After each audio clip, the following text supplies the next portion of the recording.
우리 하나님 말씀 같이 보겠습니다. 마태복음 10장 27절부터 38절까지 하나님 말씀 마태복음 9장 27절부터 38절까지 한 절씩 교독하겠습니다. 예수께서 거기서 떠나가실새 두 소경이 따라오며 소리질러 가로되 다윗의 자손이여 우리를 불쌍히 여기소서 하더니 예수께서 집에 들어가심에 소경들이 나아오거늘 예수께서 이르시되 내가 능히 이 일 할 줄을 믿느냐 대답하되 주여 그러하오이다 하니 이에 예수께서 저희 눈을 만지시며 가라사대 너희 믿음대로 되라 하신대 그 눈들이 밝아진지라 예수께서 엄히 경계하시되 삼가 아무에게도 알게 하지 말라 하셨으나 저희가 나가서 예수의 소문을 그 온 땅에 전파하니라. 저희가 나갈 때에 귀신 들려 벙어리 된 자를 예수께 데려오니 귀신이 쫓겨나고 벙어리가 말라가늘 무리가 기여겨 가로되 이스라엘 가운데서 이런 일을 본 때가 없다 하되 바리새인들은 가로되 저가 귀신의 왕을 빙자하여 귀신을 쫓아낸다 하더라. 저희가 예수께서 모든 성과 촌에 두루 다니사 저희 해당에서 가르치시며 천국 복음을 전파하시며 모든 병과 모든 약한 것을 고치시니라. 우리를 보시고 민망히 여기시니 이는 저희가 목자 없는 양과 같이 고생하며 유리함이라. 우리 37절 38절 합독하겠습니다. 이에 제자들에게 이르시되 추수할 것은 많되 일꾼은 적으니 전선이 안 넘겨져요? 예. 그러므로 추수하는 주인에게 청하여 추수할 일꾼들을 보내어 주소서 하라 하시니라. 아멘. 오늘 본문 말씀은 하나님 일꾼을 좀 많이 보내주세요. 이것을 기도하라는 거예요. 이것을 준비하라는 거예요. 이 금요일마다 거의 이렇게 앞부분 예수님께서 메시아이심을 유대인들에게 계속해서 말씀을 하셨단 말이에요. 그리고는 이제는 뭐냐 하면 정말로 일꾼이 진짜 필요하다. 유대인들은 전부 다 예수 믿는, 전부 다 하나님 섬기는 사람들이었잖아요. 그 안에 하나님의 일꾼들이 많았잖아요.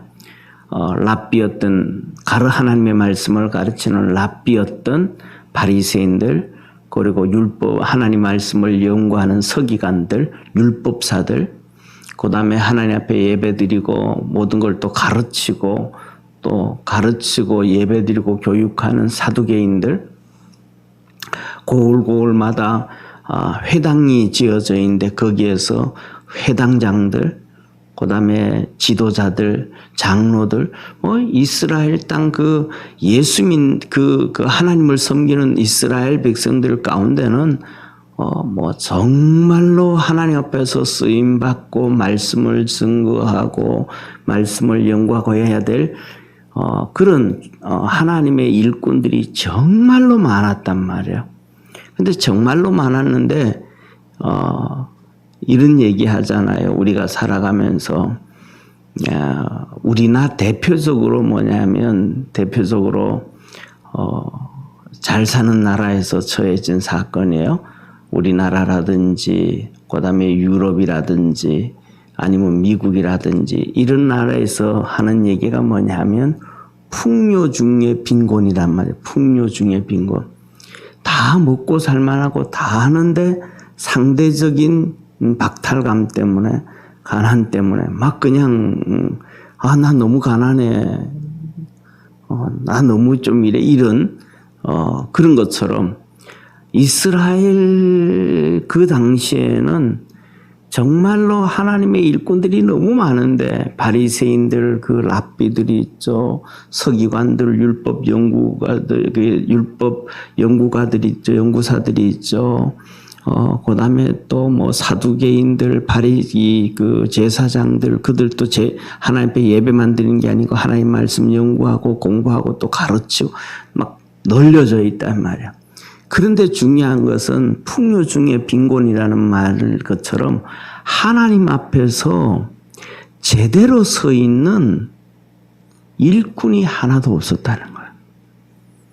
그러니까 일꾼은 하나님 앞에 일꾼이라고 하는 그들 장로들로부터 시작해서 고을고을마다 해당장부터 시작해서 너무 종교적 지도자들은 너무 많은데 진짜 하나님 앞에 붙잡혀서 정확한 하나님의 말씀을 제대로 전하고 제대로 가르치고 제대로 하나님의 뜻을 전달하고 제대로 하는 일꾼들은 없었다라는 거예요. 예. 그래서 오늘은 주님께서 뭐냐면 그 일꾼을 보내달라 기도하시고는 10장에는 예수님이 일꾼들을 보내시는 거야. 그래서 예수님의 제자들을 2명씩 짝지어서 파송을 하기 시작해요. 그래서 그것은 뭐냐면 제가 생각하기에는 오늘날도 그럴 것 같아요. 오늘날도 우리가 살아가는데 정말로 예수 믿는 사람들 너무 많고 그다음에 중직들 너무 많고 그다음에 교역자들, 목사들 너무 많고 그런데 그 가운데서 진짜 하나님 앞에 서 있는 사람들이 얼마나 될까? 일꾼들이 얼마나 될까? 그래서 누가복음에 보면 주님이 그러시잖아요. 지혜로운 종은 때를 따라서 먹을 양식을 나눠주나니 그 시대마다 그때마다 먹을 양식을 나눠줘야 된다. 그게 주의 종들이다. 그럼 우리나라 역사를 예를 들면 뭐 다른 나라를 떠나서 우리나라 역사를 보면 구한말이 복음이 들어왔단 말이야. 1882년에 그때 들어올 때 환경 달라요. 그다음에 그로부터 시작해서 이제 그 13년이 지나고 난 다음에 1895년에 드디어 이제 갑오경장이 되어져 가지고 500년 식민지와 같은 삶을 살던 중국에서 독립을 해요. 그래서 그 다음에 1896년에 독립문이 기공을 해요. 독립문이 서대문에 있는 독립문 있잖아요. 그거는 일본으로부터 독립이 아니고 중국으로부터 독립인 거예요. 그러니까 우리나라 민주당 쪽에 있는 좌파들은 역사를 완전히 180도, 200도씩, 360도씩 완전히 왜곡을 해요. 그래서 문재인 대통령이 취임하던 해인가 그 다음에서는 3.1절 날 독립문으로 갔잖아요. 그러니까 그거는 뭐 일본 독립으로 생각하는 게 3.1절 독립인데 그거 아니까 그거는 중국의 독립인데 그래서 고종이 독립문을 만들었단 말이에요. 그 자리가 영언문이 있던 자리란 말이에요. 영언문은 이방원이가 세운 문이란 말이에요. 이방원이가 중국 사신이 오면 왕이 거기까지 나가서 영접하고 마중하던 중국의 종과 같은 그런 나라를 조선 500년 동안 만들었으니까 그것을 허물고 그래서 그 앞에 보면 독립문 앞에 보면 이런 기둥이 돌 기둥이 2개 있잖아요. 그게 그 돌 기둥 위에다가 나무로 만들어서 영언문을 만들었던 거거든요. 그 터가 그대로 있단 말이에요. 그러니까 그때 중국으로도 독립되어질 때 시대적 상황. 그래서 그 독립문을 세울 때 기공식에서 배제학당 학생들이 동해물과 백두산이 마르고 닳도록 하나님이 보호하사 우리나라 만세 찬송가 14장을 불렀단 말이에요. 그 찬송가 14장이 애국가예요. 그때 찬송가 14장 일제시대 때 그때부터 시작됐던 일제시대에 있던 찬송가 14장이 애국가예요. 스코틀랜드 곡조에 맞춰서 부른. 그러니까 요새는 만약에 교회에서 애국가를 부른다 그러면 난리 날 거예요. 근데 그게 찬송가였어요. 우리 선조들이. 그때 다르잖아요. 그 다음에 예를 들어서 1905년에 우리나라가 일본으로부터 주권을 빼앗겨서 외교권이 빼앗겨버렸단 말이에요. 외교권이. 그 외교권이 빼앗겼을 때 상황이 다르잖아요. 그리고 1910년에 완전히 주권을 빼앗겨버렸을 때가 다르잖아요. 일제시대의 식민지로 살 때가 다르잖아요. 6.25 사변 때 살 때가 다르잖아요. 예. 그 다음에 더 나아가서 박정희 대통령의 쿠데타가 일어났을 때 시대 상황이 다르잖아요. 그리고 전두환 대통령이 들어서서 쉽게 말하면 전두환 대통령이 장충체 공원에서 대통령으로 선출되어질 때 상황이 우리 다르잖아요. 그 다음에 이 1989년에 김영삼 대통령이 대통령 될 때가 다르고 지금 될 때가 다르잖아요. 우리나라 역사가 얼마나 어떤 나라보다가도 큰 풍랑과 파도가 쳐왔던 상황이란 말이에요. 이 상황에서 살아가는 우리 민족에게 우리에게 주시는 그때마다 하나님이 주시는 메시지가 다른 거예요. 그거 없이 그렇게 살아갈 수가 없다면 하나님이 그때 주시는 메시지가 다르단 말이에요. 성경을 보면 보세요.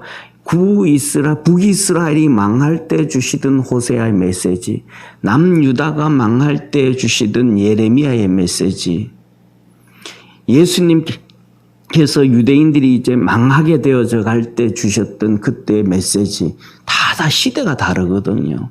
그러니까 그 시대가 어떤 시대인지 하나님의 섭리와 계획 가운데서 알아서 거기에 맞는 메시지를 줘야 된다는 거예요.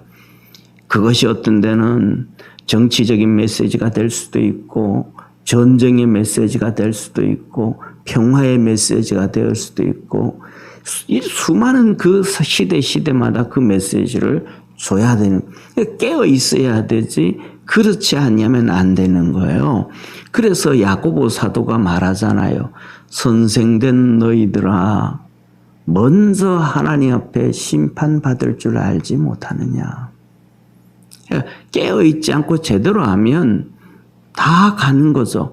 그 예수님 시대에 그 많은 지도자들이 하나님 앞에서는 일꾼들인데 제대로 이끌어가는 자가 아무도 없었단 말이에요. 바리새인들도 제대로 못 끌어갔고 율법 연구사들, 서기관들도 제대로 못했고 또 더 나아가서는 하나님 앞에 예배를 드렸던 제사장들, 그 다음에 또 고을고을마다 있던 해당장들, 그리고 고을고을마다 있던 장로들, 지도자들, 아무도 하나님 앞에서 바르게 이끌어가야 되는데 못했단 말이에요. 그러니까 우리 주님께서 그들에게 만일에 그들이 다 갔더라면 그들이 전부 회개하고 주님께로 돌아왔죠. 하나님의 뜻을 알고 쫓아왔더라면. 그런데 하나님의 그걸 모르니까 예수님께로 안 왔잖아요. 예. 그러니까 이스라엘 나라가 없어져 버린 거예요. 만약에 돌아왔더라면 이스라엘 나라는 그때 안 없어지겠죠. 그러니까 예수님께서 이제는 너희들에게 진짜 하나님 앞에 잡혀져 있는 일꾼이 필요하다. 그들이 왜 그렇게 되어졌던가? 그 이유는 한 가지죠. 성령의 역사를 모르니까, 성령님이 임하지를 않으니까 그들이 하나님의 뜻을 모르는 거예요. 하나님의 뜻을 모르는 거예요. 우리나라에서 아주 보수적인 목사님 신학자가 있어요. 그 대표적으로 옛날에 이제 이순환 목사님이셨어요. 그래서 이순환 목사님 우리나라에 신학교에서 신약 성경이 기록된 헬라어, 구약 성경이 된 히브리어, 이 책을 그 문법 책을 독보적인 존재로 기록했던 분이 이순환 목사님이에요. 영어로 되어 있는 메이첸시 책을 정리를 해가지고 이렇게 하셨는데, 저희들이 학교 다닐 때를 얘기하는 겁니다. 근데 그 전에 그때 히브리어라든지 헬라어라든지 이렇게 만들어진 책들이 있었습니다. 그런데 다른 책들은 그냥 틀린 것들이 너무 많아요. 왜냐하면 히브리어 같은 경우에는 모음이 없는데 모음을 만들어 넣었기 때문에 점 찍고 하는데, 책을 펴다 보면 교정을 봐야 되잖아요. 그죠? 책을 펴다 보면 교정을 봐야 되는데 교정 볼 사람이 없는 거예요. 그러니까 책 한 권에 저는 이순환 목사님 책을 가지고 1학년 겨울방학 때 혼자 독학을 했었는데, 그리고 이제 학기가 시작될 때는 이순환 목사님 책이 아니고 유재원 총신대 교수로 있던 유재원 교수님 책이 교재로 쓰게 되는데, 그걸 딱 책을 받아가지고 그날 책을 사가지고 학기 시작할 때 첫 페이지부터 끝 페이지까지 쭉 읽어보는데, 제가 기억으로는 자세히는 모르겠는데요, 기억이 하도 오래돼서 270몇 군데인가 70몇 군데가 틀린 거예요. 책을 읽다 보면 이거 발음이 이상하다, 이게 뭔가 좀 틀린 것 같다, 동사 변화가 이렇게 안 되는데 명사 변화가 이렇게 안 되는데 이상하다 해가지고 어널리티컬 렉시콘을 찾아서 펴보면 틀어져 있는 거예요. 그럼 그거 수정하니라고 정신이. 왜냐하면 교정 볼 만한 실력이 있는 사람들이 없으니까. 그런데 이순환 목사님 헬라어와 이순환 목사님 히브리어는 오자가 거의 없습니다. 그만큼 완벽하신 분인데, 그분이 신학 교수가 되어지고 목사로서 주님을 섬기고 할 때도 성령의 경험이 없는 거예요. 성령 세례와 충만함을 경험하지 못했던 거예요. 그래서 오순절 성령에 대해서도 학자들이 얘기하는 그 주장만, 보수주의 주장만 계속 하셨던 거예요. 그러다가 그분이 성령님을 정말 체험을 한 거예요. 성령 세례를 체험을 한 거예요. 그리고 나니까 생각이 한 반쯤 또 확 바뀌어버린 거예요. 왜냐하면 경험하지 못했던 것과 경험한 거는 어마어마한 차이잖아요. 그러니까 경험하지 못할 때는 이성적으로 성령은 이거야, 성령은 이런 거야. 성령 세례는 그냥 우리가 예수 그리스도를 나의 주로 고백할 때 그게 성령 세례지. 그분이 그 얘기하는 거예요, 보수주의 하던 사람들이. 근데 성령을 경험하고 나니까 그거 아니더라. 내가 보니까 내가 경험해 봤더니 성경에 기록된 것들이 사실이더라. 이게 뭐냐면 그만큼 경험하고 하는 거 차이점이잖아요. 그런데 바리새인들, 사두개인들, 율법학자들, 그다음에 회당장들, 그다음에 고울고울마다 있던 장로들, 이스라엘의 지도자들이 성령의 경험이 없는 거예요. 그러니까 항상 뭐가 앞서냐면 자기가 앞서는 거예요. 더 나아가서는 예수님께서 이 땅에 탄생하실 때에 동방의 박사들이 와서 메시아가 났다, 왕이 났다. 그 메시아 왕이 어디서 나냐 물었더니 베들레헴이라고 바리새인들이, 율법학자들이 다 가르쳐줘서 예수님은 거기 난다고 얘기까지 해줬어요, 그들이. 그런데도 그들이 그걸 무시해버려요.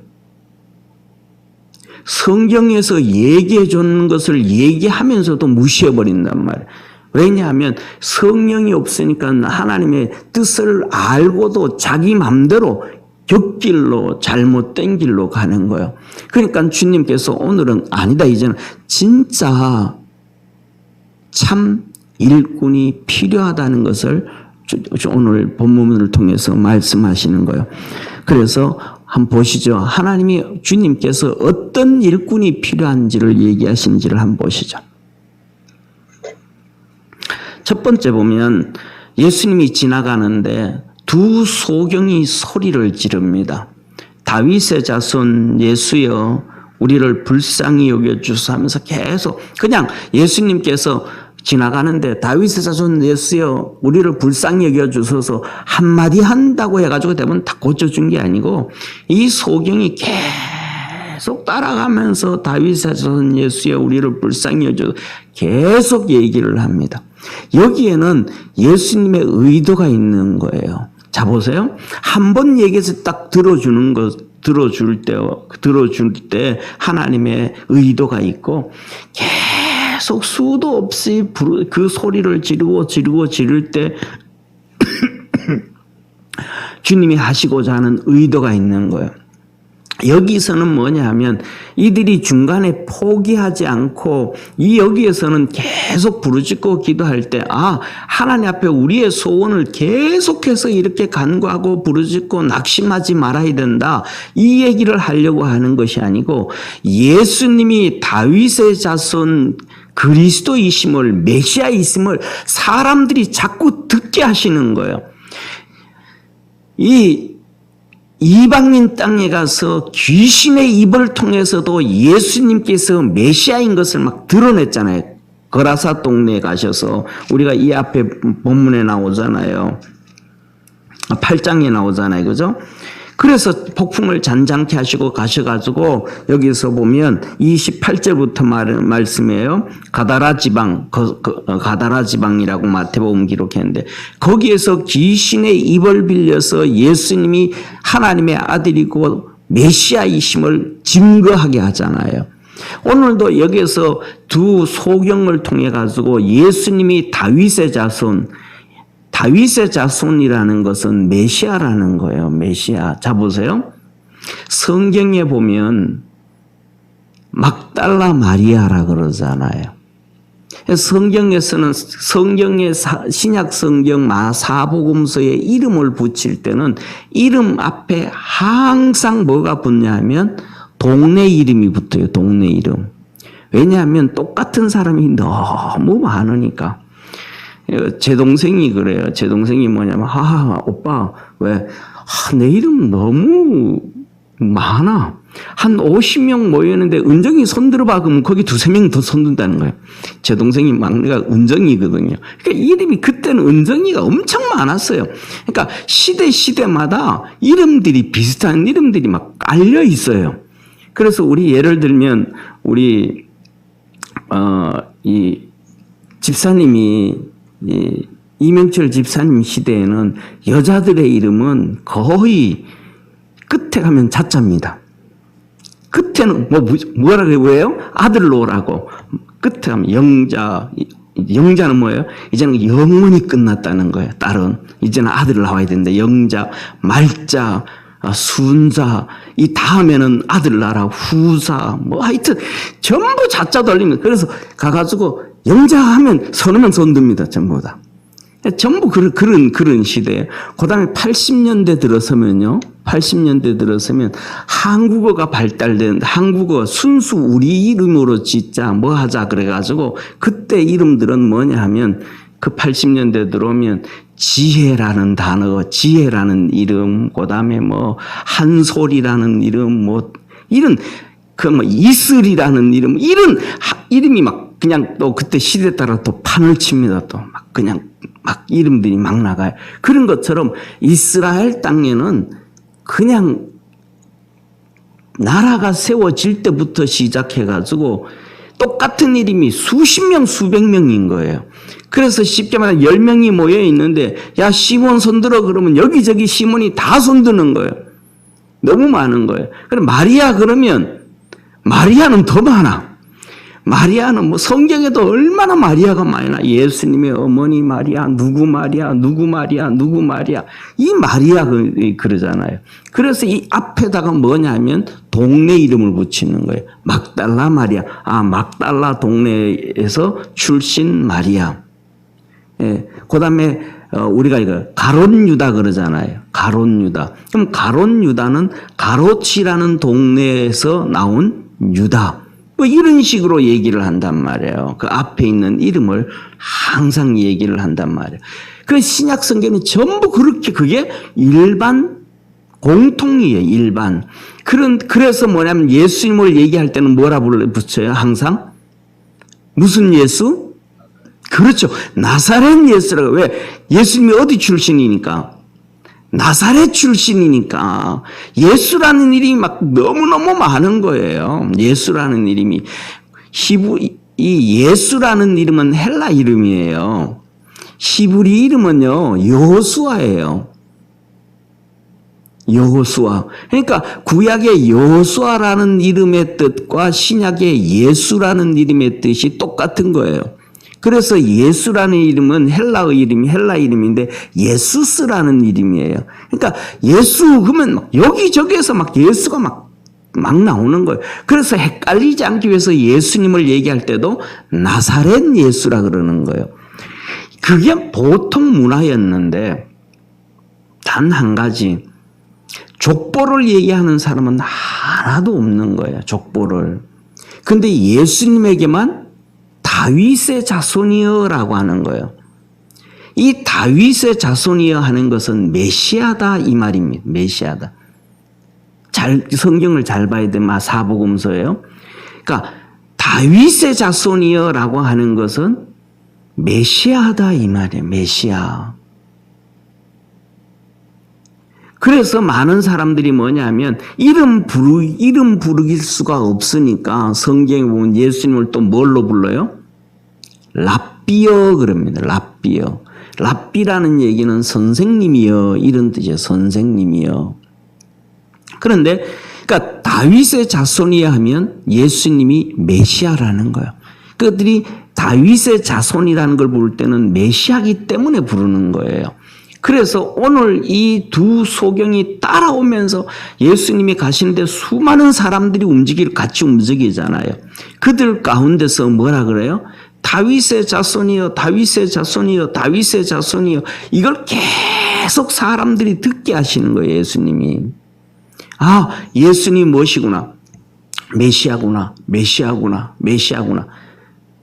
이걸 지금 계속해서 강조하고 있는데 유대인들이 그걸 아무도 모르는 거예요, 지금. 그래서 예수님이 이 소경을 불러다 놓고 묻습니다. 사람들이 다 이제, 야, 얘들이, 우리는 예수님을 랍비로 생각하는데, 랍비로. 우리는 제자들까지도 랍비라 그러잖아요. 선생님이여 그러잖아요. 제자들까지도. 응? 그래서 너희들은 나를 뭐라고 하냐? 그까지 묻고 그러시잖아요.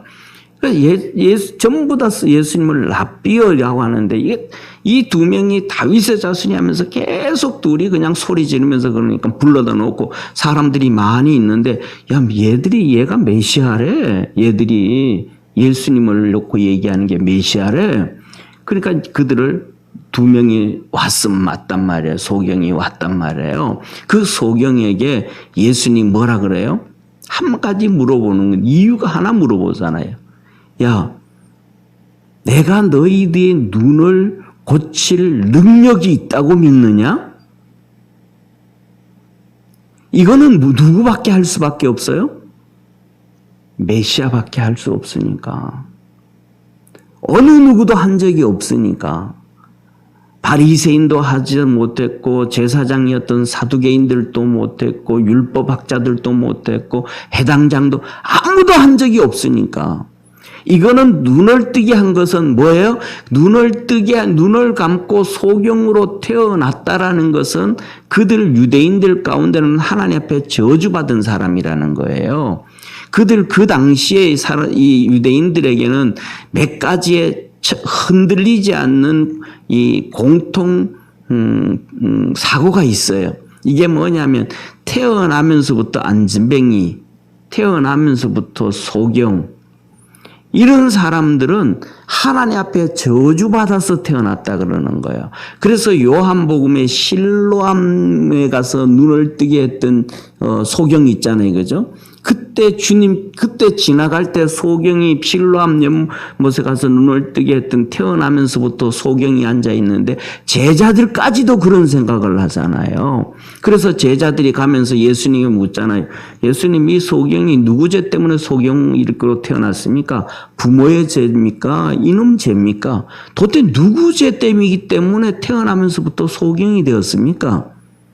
그랬더니 주님 뭐라 그래요? 아니야. 얘 죄도 아니고 부모 죄도 아니야.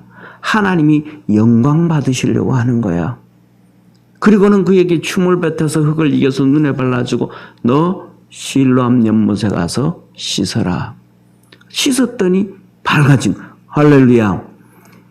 그러니까 이들 의식 속에는 눈 멀고 안진뱅이로 하여튼 이런 그다음에 살다가 문둥병 걸린 사람은 살다가 저주받은 거 이런 거였단 말이에요. 그런데 이 저주받은 이것을 끊을 수 있는 분은 누구밖에 없다는 거예요?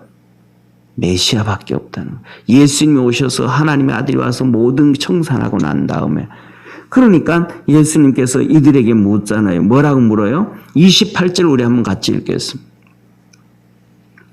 28절 같이 읽습니다. 예수께서 집에 들어가심에 소경이 나오거늘 예수께서 이르시되 내가 능히 이 일 할 줄 믿느냐 대답하되 주여 그러하오이다. 이들이 계속해서 따라오는 거 어디까지? 집에 들어갈 때까지. 집에 들어갈 때까지 계속 다윗의 자손이여 다윗의 자손이여 다윗의 자손 소리를 지르는 거예요. 그리고 그 집에 갔던 집에 들어가 가지고 있는데 그들이 온 거예요. 그래서 사람들 다 모였잖아요. 하는 얘기가 내가 이것을 할 능력인 줄 아냐? 예, 우리는 그렇게 믿습니다. 메시아임을 얘기해 줘. 그리고 그에게 문을 열어 주셨습니다. 할렐루야. 그래서 첫 번째로 메시지는 뭐냐면 바로 이거예요. 이 두 소경이 예수님을 다윗의 자손이여 다윗의 자손이여 예수님에 대해서 바리새인들도 사두개인들도 율법학자들도 해당장들도 랍비들도 어느 누구도 예수님을 다윗의 자손 메시아라고 인정해 주는데 예수님을 메시아로 증거할 수 있는 일꾼이 필요하다는 거예요. 지금 하나님의 뜻 하나님의 말씀을 아는 사람들 정확하게 아는 사람들에게 지금 그 복음을 전해줘야 될 사람들이 필요하다는 거예요. 그래서 나중에 이제 또 나옵니다. 그래서 예수님이 각 고을마다 촌으로 마을마다 다니시면서 가르치시고 뭘 가르쳐요? 하나님의 말씀을 가르치고 천국 복음을 가르치시고 그다음에 전파하시고 치료하신단 말이에요. 전체 정말 하나님의 말씀을 정확하게 바로 알고 예수님을 바로 알고 그 전파해 줄 일꾼이 필요하다. 우리 믿음의 성도들도 그런 일꾼이 되어질 수 있는 축복의 성도 되기를 축원합니다. 그 다음에 두 번째로는 뭐냐면 예수님께서 그 집에 들어가셨는데 자 보세요. 오늘 본문 말씀에 보면 저희가 나갈새 귀신 들려 벙어리 된 자를 예수께 데려오니 귀신이 쫓겨나고 벙어리가 말하거늘 무리가 기이 여겨 가로되 이스라엘 가운데서 이런 일을 본 때가 없다 하되 뭐예요? 귀신 들려서 벙어리 된 사람들이 그를 데리고 왔단 말이에요. 쉽게 말하면 자 보세요. 그냥 벙어리가 돼버리면 그냥 벙어리가 됐다 그러면 예수님께로 나올 수가 있어요. 그냥 그건 하나의 질병이니까 벙어리라는 질병이니까. 그런데 그 속에 귀신이 또아리를 틀고 앉아 있으면 귀신이 그 사람을 잡고 있기 때문에 그 사람 스스로는 예수님께로 절대로 못 옵니다. 그래서 앞에 나와 있던 8장에서도 이 거라사 동네에 귀신 들린 자에게 예수님이 직접 찾아가는 거예요. 귀신 들린 자는 누군가는 끌고 와야 되는 거예요. 그래서 그를 데려왔더니 그냥 예수님이 치료해 줘버린 거예요. 다시 말하면 두 번째 일꾼은 주님께로 데려올 수 있는 일꾼이 필요하다는 거예요. 구원받을 수 있도록. 그래서 나중에는 그에게 중풍병자도 나오잖아요.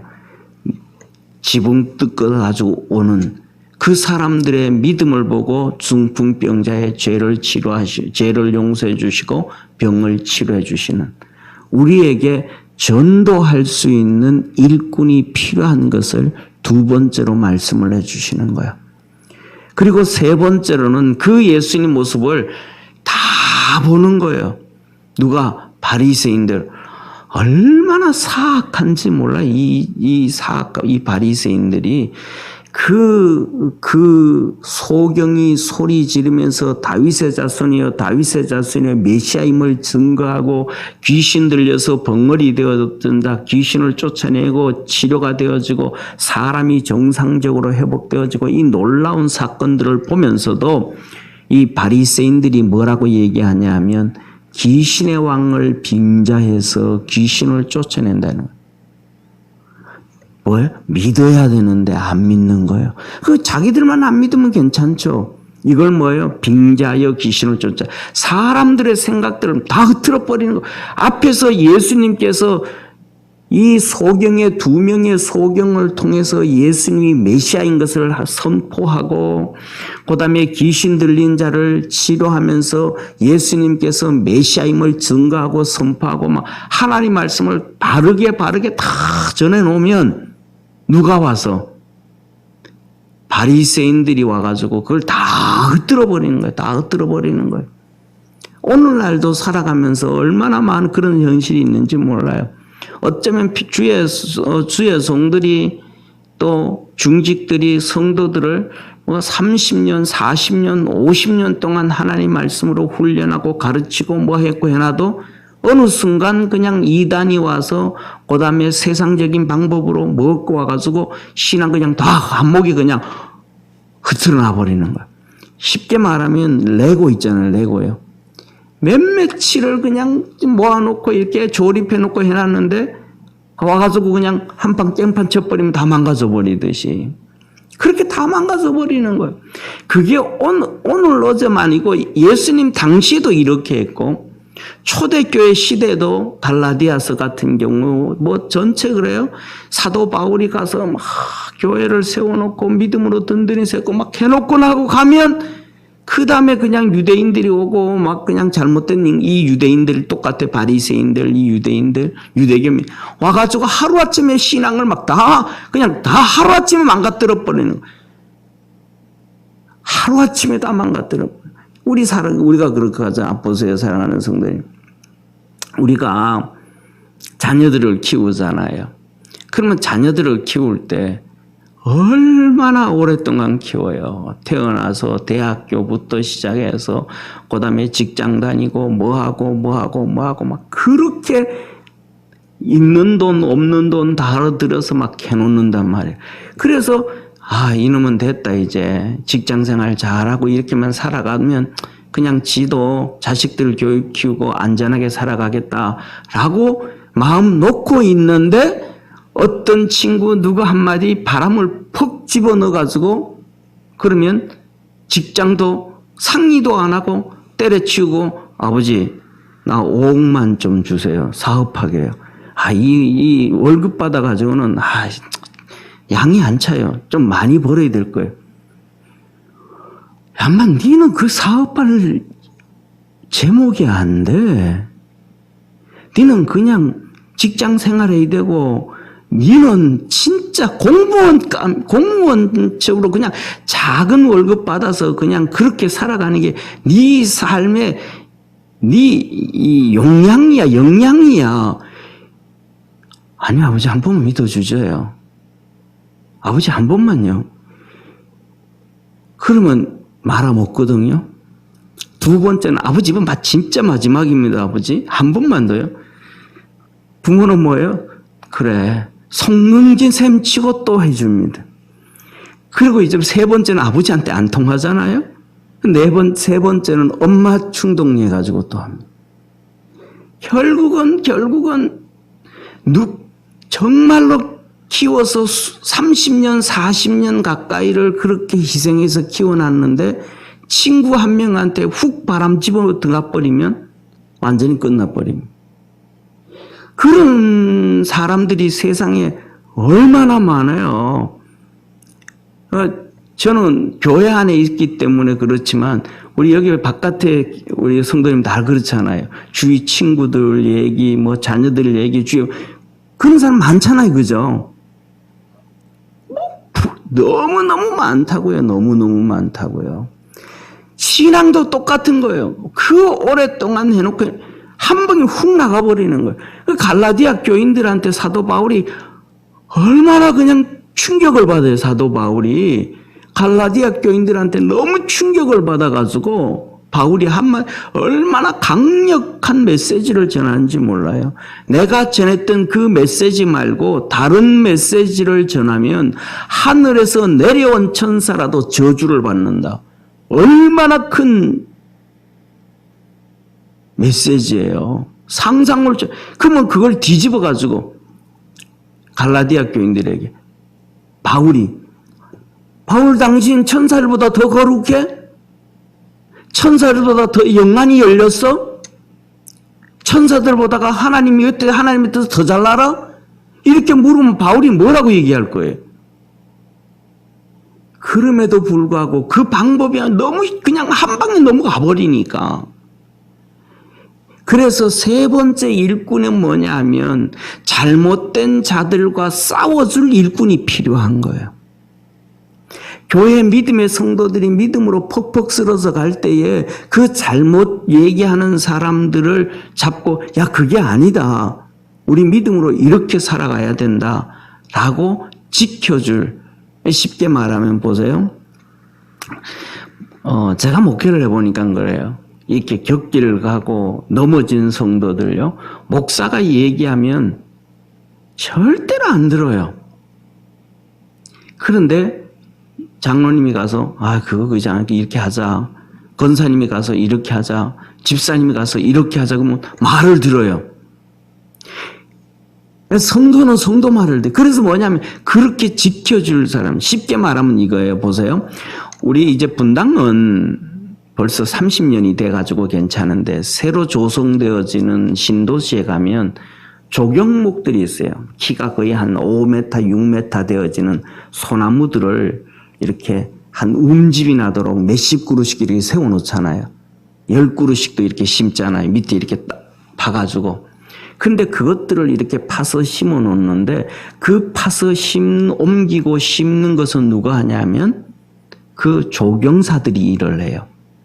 그런데 그 나무가 태풍이든지 바람이든지 비에 넘어지지 않고 잘 자라게 하는 것은 조경사들이 하는 게 아니고 같이 있는 나무들이 하는 거예요. 그 나무 사이에 서로 대나무로 막대기로 이렇게 연결해서 붙들어 매놓으면 비가 오나 바람이 부나 어떤 상황에도 이것들이 넘어지지 아니하고 태풍이 와도 안 넘어지고 자라요. 이게 성도들의 모습이에요. 그래서 뭐라 그러냐면 요한 1서 1장에 보면 성도의 교제, 친교 이것이 바로 뭐다? 주님과의 교제라고 얘기를 해놔요. 안 넘어진다는 거예요. 근데 그 일을 하는 사람이 뭐냐면 믿음의 사람들, 일꾼들, 성도들 중에 일꾼들이 주의 얘기, 종의 얘기를 듣고 이거는 이겁니다. 이거는 이겁니다라고 중직들아 누구한테 얘기하면 이게 이거구나. 분별력에 있는 성도들이 이렇게 흔들리는 성도들은 야 그거 아니야. 서로 이렇게 붙잡아주는 거예요. 그때 믿음으로 승리하게 되어짐을 믿으시길 바랍니다. 이게 하나님의 역사예요. 이게 축복인 거예요. 그래서 뭐냐면 바리새인들이 그렇게 떠들고 그러는데 그들을 대적해서 싸워줄 일꾼이 이제는 필요한 거예요. 근데 이 일꾼이 없으면 다 쓰러져 버리죠. 예수님이 복음을 전하실 때 이 일꾼들이 없는 거예요. 예수님한테 5,000명씩 모이고 수백 명씩 수만 명씩 모여가지고 있는데 그 앞에 바로 앞에 앉아가지고 바리새인들이 예수님을 비난하고 넘어뜨리려고 막 걸어가는데 그 앞에서 제자들이 나서야 되고 앞에 믿음의 사람들이 싸워요. 그 바리새인들로 그렇게 하려면 오지마 다음부터 예수님 앞에. 우리 하나님의 은혜를 받는데 천국을 소망하는데 네가 우리들의 믿음을 다 박살내고 있어. 뭐 오지마. 바리새인들을 내어 쫓고 제거를 해버렸어야 되는데 그럴 사람이 아무도 없는 거예요. 그러니까 그들은 다 그냥 믿음도 똑같이 이들 왔다 갔다 다 추풍낙엽처럼 넘어지는 거예요. 사도행전을 한번 보십시오. 사도 바울이 3차 선교하고 예루살렘에 와서 2년 동안 감옥살이 할 때 사도 바울을 그렇게 지켜주는 자가 없었더라면 사도 바울은 벌써 죽었습니다. 2차, 3차 선교를 갔을 때 1차 선교도 갔고요. 바울이 그렇게 두들겨 맞고 감옥에 가고 위기에 빠졌을 때 성도들이 사도 바울을 배 타고 먼저 보내버리고 피하게 가고 길을 열어주고 그렇게 도와준 성도들이 없었더라면 사도 바울은 초대교회 그 요로마까지 복음을 전하고 신약 성경 13권을 기록할 수 있도록 살 수가 없었습니다. 벌써 다 끝나버렸습니다. 세 번째로는 하나님의 나라와 의를 위해서 싸워줄 일꾼이 필요하다는 거예요. 그걸 지금 얘기하는 거예요. 그리고 마지막으로는 그것을 보여주신 거예요. 예수님께서. 자, 보세요. 그 다음에는 35절에 이렇게 말씀합니다. 예수께서 모든 성과 촌에 두루다니사 저희 해당에서 가르치시며 천국 복음을 전파하시며 모든 병과 모든 약한 것을 고치시니라. 첫 번째 하나님의 말씀을 가르치고 바리새인들, 사두개인들, 랍비들, 율법학자들, 회당장들, 장로들이 가르치는 잘못된 하나님의 말씀이 아니고 진짜 하나님의 말씀을 제대로 가르칠 사람이 필요한 건데 그것을 예수님이 모범으로 보여주시는 거예요. 그 다음에 두 번째는 천국 복음을 전파하시는 거예요. 유대인들은 지금 뭐를 가르치고 있어요? 메시아 기다리는 걸 기다리는 거예요. 아, 그거 틀렸다. 이제는 메시아는 왔고 메시아 기다림을 가르쳐야 되는 것이 아니고 이제는 천국 복음을 전해야 된다. 하늘 나라를 전해야 된다. 사두개인들로 유물론자들이라 가지고 형제 7명이 있는데 첫째, 둘째, 셋째, 넷째, 다섯, 여섯, 일곱째가 한 여자하고 결혼했는데 천국 가서는 어떻게 살겠습니까? 아이고 그거는 천국 가서 살 수 없지 않습니까? 그러니까 천국 없는 것 아닙니까? 그런 잘못된 것 가르치지 말고 천국이 있음을 하나님께서 말씀하신 재림과 천년 왕국이 있음을 하늘 날아가면 상급 받게 되어짐을 우리가 살아가는 이 땅은 나그네의 삶이요 하늘나라가 영원한 삶인 것을 한 번 죽는 것은 정한 이치요 죽은 다음에는 하나님 앞에서 심판이 분명히 있음을 하늘나라에 가면 하나님의 자녀로 천사가 우리를 사모한다는 사실을 천국을 목적으로 살아가야 된다. 그것을 하나님께서는 가르치라는 이거 필요하다는 거예요. 이 사람이. 잘못된 유대인들의 교육 방법이 아니고 하나님의 말씀 가르치는 게 제대로 된 걸 필요하다는 거예요.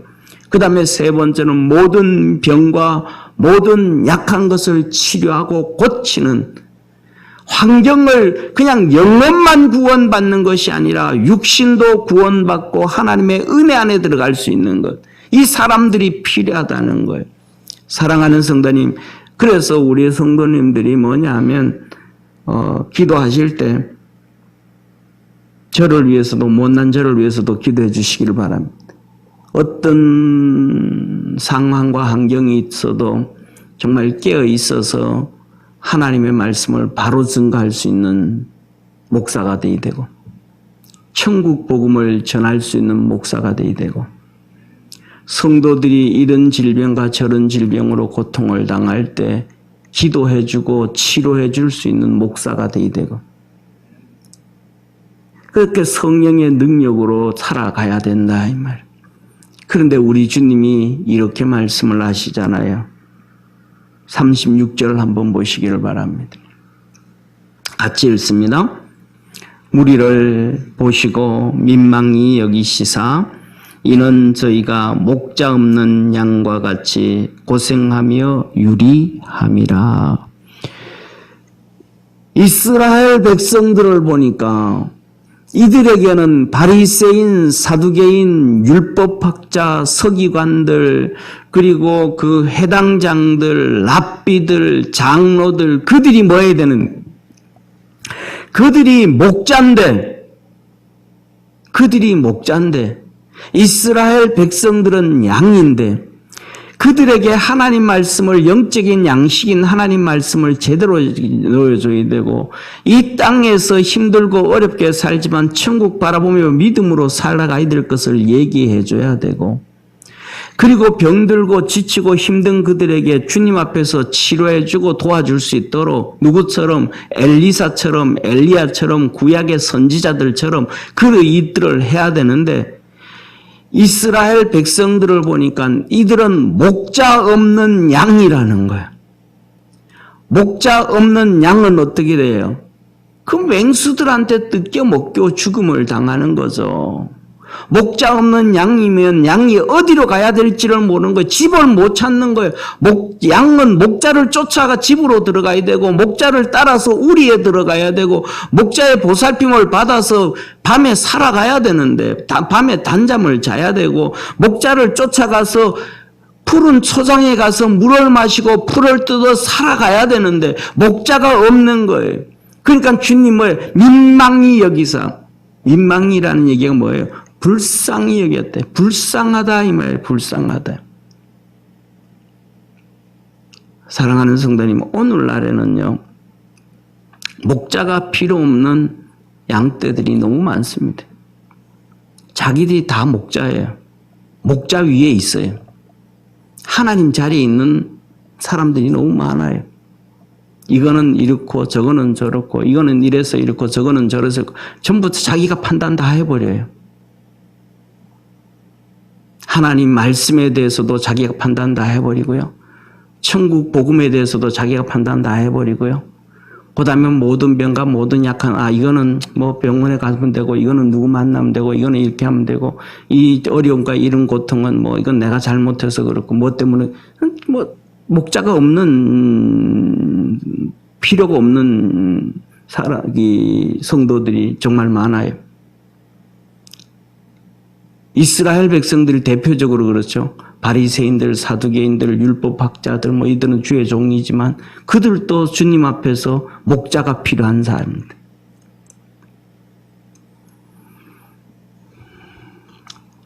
우리 모든 믿음의 성도들 그래서 베드로서에 이렇게 말씀합니다. 목자장이 나타나실 때에 시들지 아니하는 영광의 면류관을 주시리라. 할렐루야. 우리에게는 진짜 목자장은 예수님이에요. 그리고 우리의 삶에는 생활에는 목자가 필요할 때가 있습니다.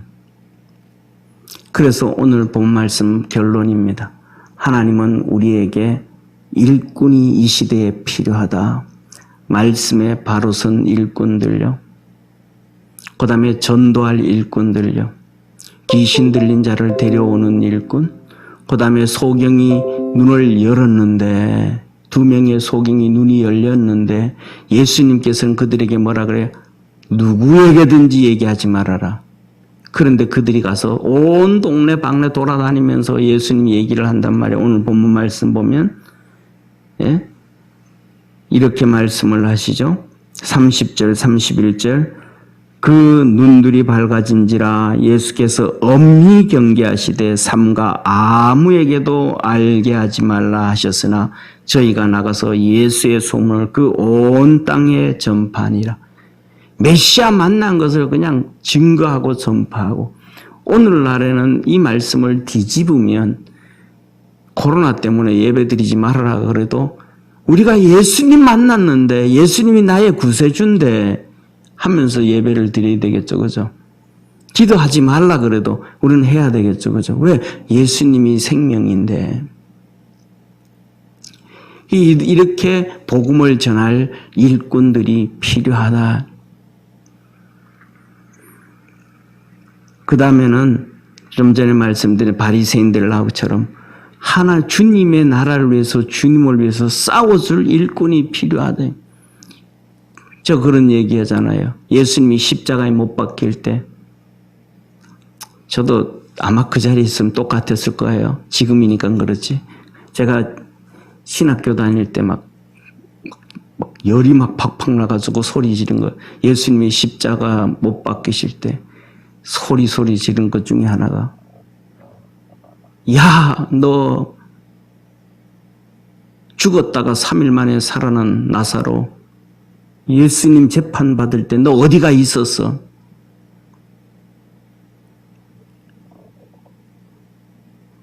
중풍 들리고 문둥병 들리고 주님께서 그렇게 은혜를 베풀었는데 너들 도대체 어디가 있었어? 뭐 했어? 예수 죽여라, 예수 죽여라는 그들, 세상 말로 하면 3명만 갖다가 엎어놓고 밟아버리면 그렇게 떠들 사람 아무도 없을 텐데 너들 거기서 다 뭐 했어 그때? 예수님 그렇게 채찍에 맞고 두들겨 맞고 혼자 외롭게 가야 될 한 100명, 200명만 앞장서 가지고 예수님 십자가 안 된다고 객기 부려버렸더라면 빌라도와 그들이 어떻게 예수님을 십자가에 못 박을 수가 있겠어요? 다 도망가 버렸다. 예수님을 위해서 싸워줄 자가 아무도 없어. 오직 여인 몇 명만, 손에 꼽히는 여인 몇 명만 예수님이 십자가에 못 박힌데 거기까지 따라가면서 울었습니다. 예수님이 그 여인들을 향하여 나를 위하여 울지 말고 너와 내 자손들을 위하여 울라. 이제 엄청난 핍박과 박해와 학살이 시작된다. 그때 너들 자녀들을 어떡할래? 여기 있으면 망한다. 너 자녀들을 위해서 울고 신앙의 눈이 열려서 이스라엘 땅에 찾아오는 그 환난을 피해가라. 도망가라. 시대를 읽어봐야 되잖아요. 그렇죠? 그 주님이 그 몇 명의 여인들에게 그 말씀을 하시는 거예요. 그러니까 주님을 위해서 싸워줄 일꾼이 필요하다는 거예요. 그리고 더 나아가서는 이제는 예수님께서 승천하시고 재림하시기 전에 성령을 부어주시는데 성령을 받고 성령 세례를 받고 하나님의 은혜와 은총으로 살아갈 일꾼들이 필요하다. 자기 생각, 자기 방법이 아니라 성령의 지배를 받는, 그래서 로마서 8장에 성령께서 우리의 연약함을 아시고, 그래서 이런 성령으로 충만해진 성령의 사람, 성령의 일꾼들이 필요하다. 우리 모든 믿음의 성도들이 그리스도 예수 안에서 좋은 일꾼 되어질 수 있기를 축원합니다. 그리고 좋은 일꾼 될 수 있도록 서로를 위해서 기도해 주시고 또 문안 목사를 위해서도 기도 좀 많이 해 주시기를 바랍니다. 기도드리겠습니다. 전능하신 하나님 아버지, 일꾼이 필요하다고 아버지 하나님 앞에 구하라고 하신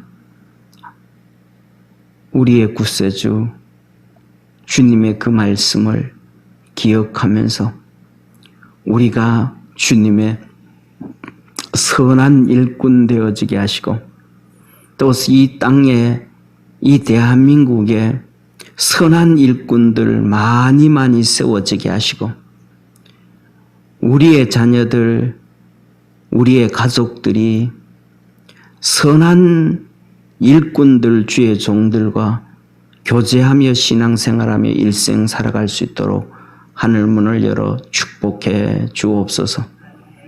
예수님의 이름으로 기도드립니다. 아멘.